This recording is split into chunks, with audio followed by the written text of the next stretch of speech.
Despite there being over 4 scores of founding fathers to the United States, most of us can only name a famous handful. And considering how often we enjoy the more outrageous stories of womanizing and booze parties, it's kind of strange that the name Gouverneur Morris doesn't come up more often.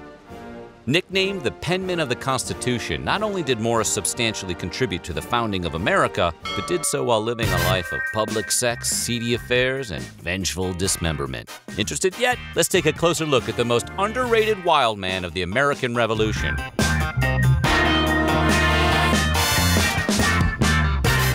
But before we do, here's what you're gonna do. Subscribe to Weird History and leave a comment. Okay, let's get moving.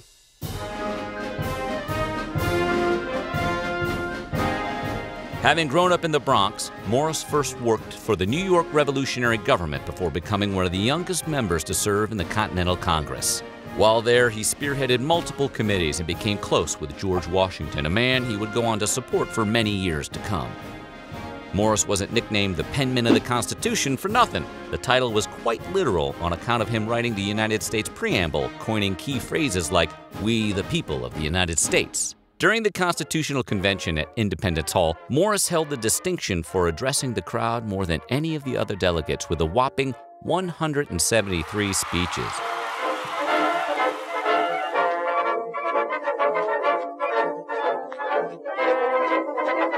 In a time when some of the most influential men owned thousands of slaves, it might be surprising to hear how adamantly Gouverneur Morris hated the practice. In a speech before the Constitutional Convention in 1787 titled "The Curse of Slavery," Morris referred to the act as a nefarious institution that, in defiance of the most sacred laws of humanity, tears away his fellow creatures from their dearest connections and damns them to the most cruel bondages. Along with pointing out its unfathomable cruelty, Morris correctly foresaw the rift such an institution would create in the country, essentially predicting the inevitable civil war to follow.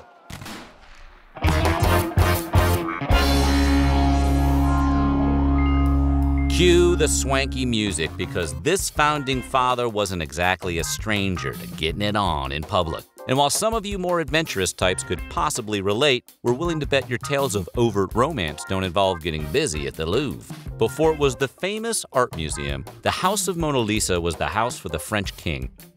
One particular resident happened to be a married woman who was rather friendly with Gouverneur Morris. In one of his journal entries, Morris described a visit to this lady friend, saying, "We take the chance of interruption and celebrate in the passage while Mademoiselle is at the harpsichord in the drawing room. The husband is below. Visitors are hourly expected. The doors are all open."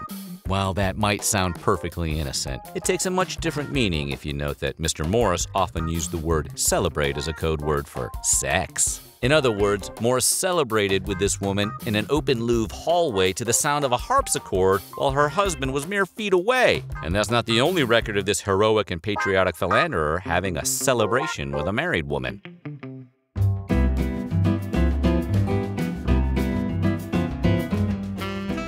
Unless you're doing it wrong, sex generally doesn't result in the loss of a limb. Being the pioneer that he was, however, Morris was up to the challenge. According to historian Dave Kimball, in 1780, Morris was confronted by an irate husband who caught his wife in the company of the founding father, presumably celebrating. After a chase through the Philadelphia streets, where hoping Morris was clothed at the time, Morris was accidentally struck by an oncoming carriage, resulting in the injury and amputation of his leg. While losing a leg might dissuade the less stubborn, Morris continued his long life of sleeping with other men's wives. So much so that fellow founding father John Jay once exclaimed that he wished Morris had lost something else instead.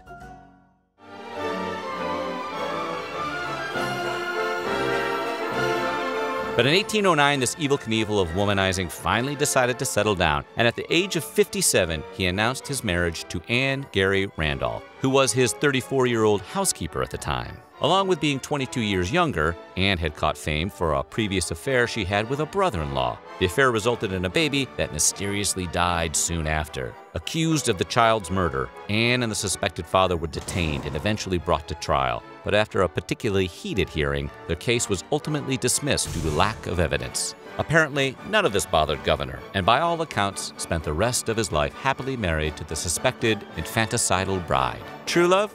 Yeah, okay, sure, why not?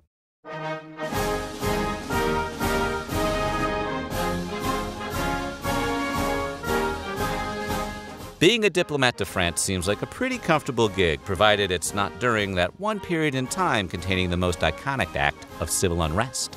Unfortunately for Morris, his time served as minister plenipotentiary to France went from 1792 to 1794, otherwise known as the bloodiest years of the French Revolution. Morris was often forced to face anti-aristocratic revolutionaries head-on, and according to historian Forrest MacDonald, was once forced to ward off a mob by literally thinking on his feet, or foot in his case. When riding in a quite ostentatious carriage, the distressed diplomat thrust his now wooden leg out a window in order to baffle the oncoming throng. His cries of "Vive la Révolution!" confusing them enough to make a speedy getaway. Being strongly and ironically opposed to the revolution, Morris even attempted to rescue Louis XVI and Marie Antoinette from their inevitable fate. Failing this, he did manage to rescue and ship their personal furniture to his home in the Bronx, including an intricately decorated armchair that originally resided at Versailles. Because hey, even if you can't save your aristocratic pals, that doesn't mean you can't enjoy their aristocratic comfort.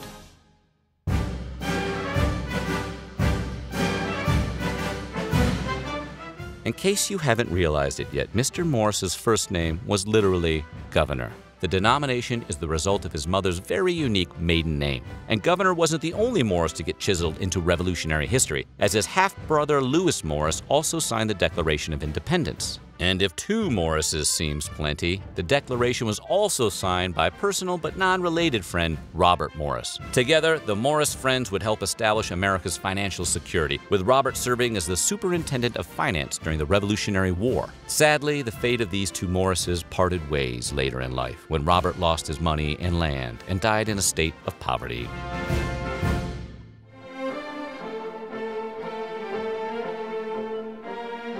Not exactly slumming it, the Morris family had once purchased 500 acres of land along the Harlem River. This land would go on to become the residence of our one-legged, lady-loving constitutional creator. Named for his family, the neighborhood of Morrisania would become the home to Morris's estate and expand to 2,000 acres. But you might know it better by the modern title of South Bronx.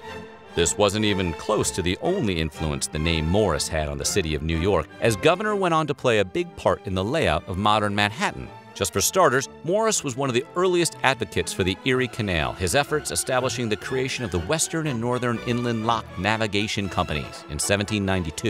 In 1807, Morris would be appointed to a group tasked with reforming the entire layout of the city. The commission rejected the European influence of old, opting for a grid system containing 155 streets and 12 avenues. Anyone faintly familiar with the Big Apple will recognize this as the modern and extremely convenient system we have today.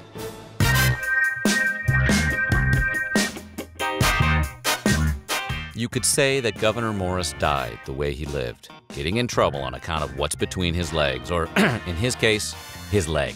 In November of 1816, Morris experienced trouble while urinating. He identified the problem as a blockage in his urethra. Historians would later diagnose this as a likely prostate cancer. To be more specific and much more grotesque, Morris had a piece of whalebone handy that he attempted to, get in there and, treat the blockage. Yeah. Ouch. It was this very painful game of self-operation that led to internal injuries, infection, and inevitably the death of Gouverneur Morris. For all his impact on the founding of America, diaries of the French Revolution, and contributions to New York City, it's almost comforting that Morris managed to stay weird and sex-crazed from the beginning to his very painful and uncomfortable end. So what do you think of Gouverneur Morris? Horny hero or crazed founding father? Let us know in the comments below, and while you're at it, check out some of these other videos on our weird history.